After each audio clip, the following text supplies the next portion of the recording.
He waited for days.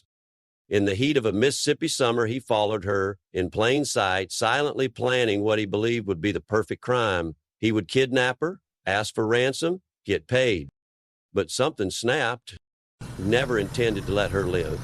In the sweltering heat of July 1976, in the quiet coastal town of Gulfport, Mississippi, a horrifying act of violence shattered a family and soon the entire state.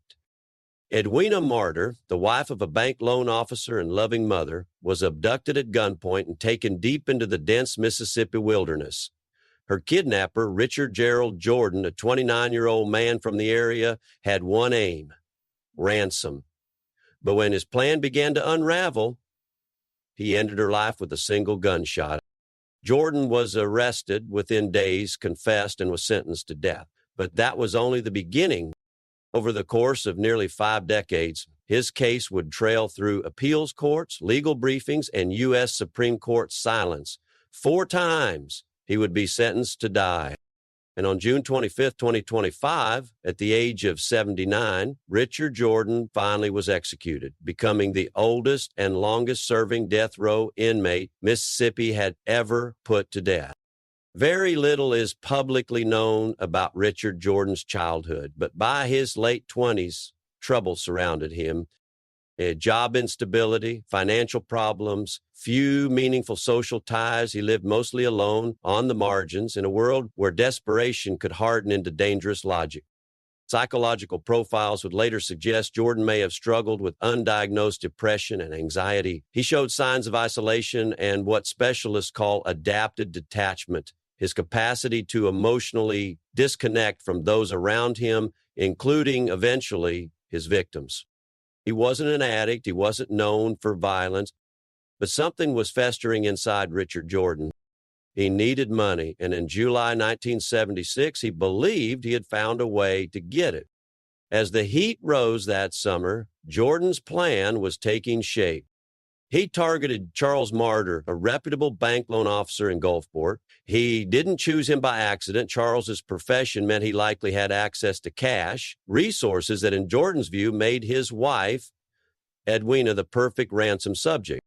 Court records say Jordan followed her for several days. He began timing her movements, running errands, going to work, picking up groceries. She never noticed the quiet car tracking her street to street. Jordan didn't know Edwina personally. She had done nothing to cross him. That's what made her ideal. Clean, random, unknown. No one saw it coming. July 13th, 1976. It was just after 10 o'clock a.m. Edwina left her home to run errands. Gulfport was still slow that morning, hot but peaceful. Jordan followed at a distance in his car until she was far enough out for no one to intervene. He flashed a weapon, forced her to stop, and took control. She was terrified, speechless. Jordan ordered her into his car, then drove north, aiming for an isolated stretch of woods where no one would hear her scream. There, he made the call.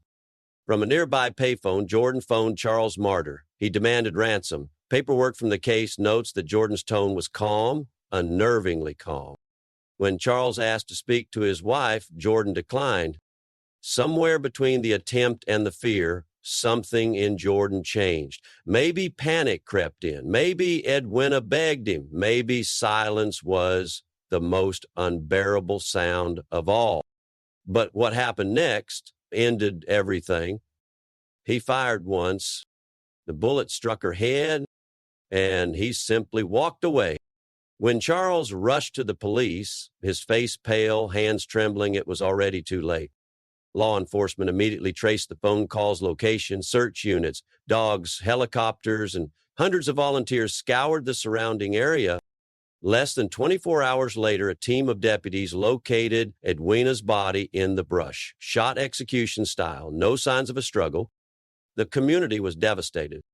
Newspaper headlines called it a senseless killing of a beloved neighbor. Local television stations struggled to describe the randomness that had claimed her life. Her funeral was packed, overflowing with mourners. And just days later, Richard Jordan would be caught. It didn't take long. The ransom call had been placed from a payphone not far outside the woods. A gas station attendant gave police a name, Richard Jordan. someone he'd seen that day, looking anxious, sweating. Police placed him under surveillance, and when they approached him, he didn't resist.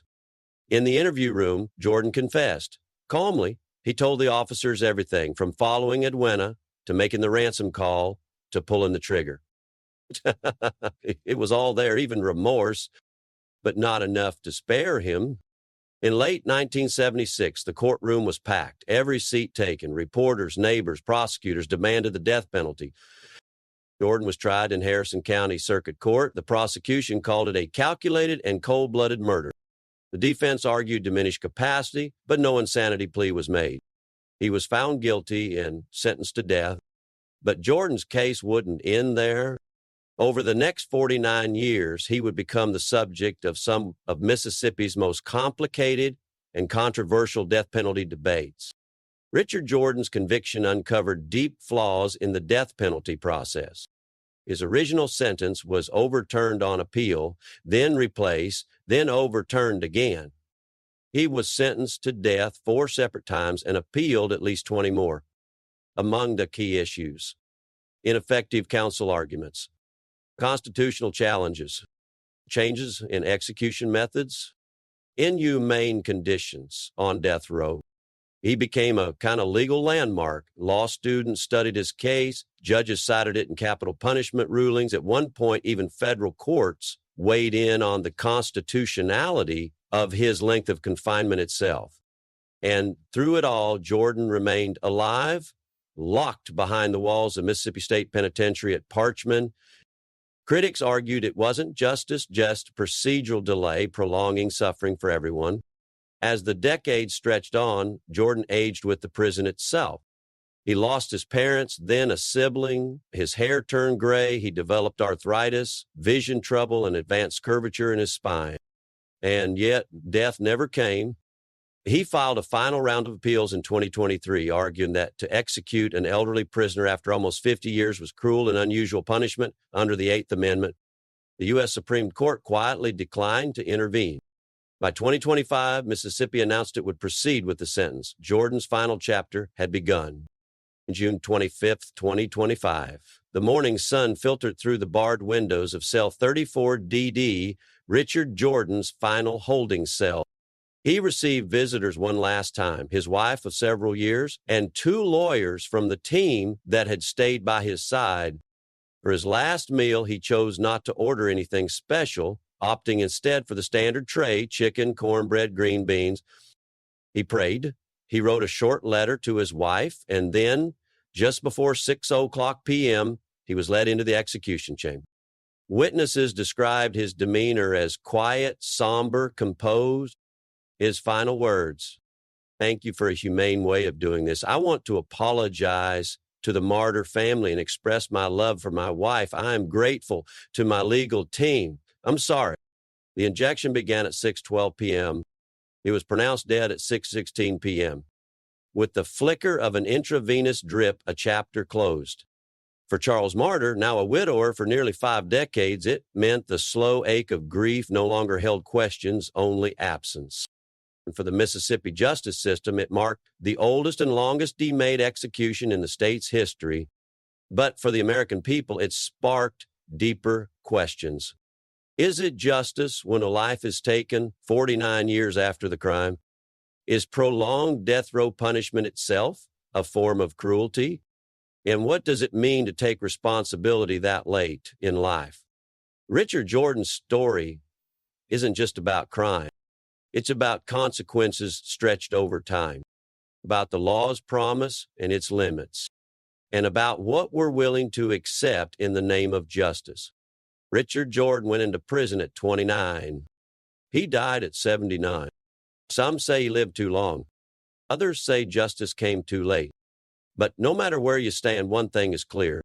Edwina Marter's life mattered, and so did everything that followed. What do you think? Was justice served or denied by delay? Or tell us in the comments. Don't forget to like, subscribe, and hit the notification bell for more deep dive documentaries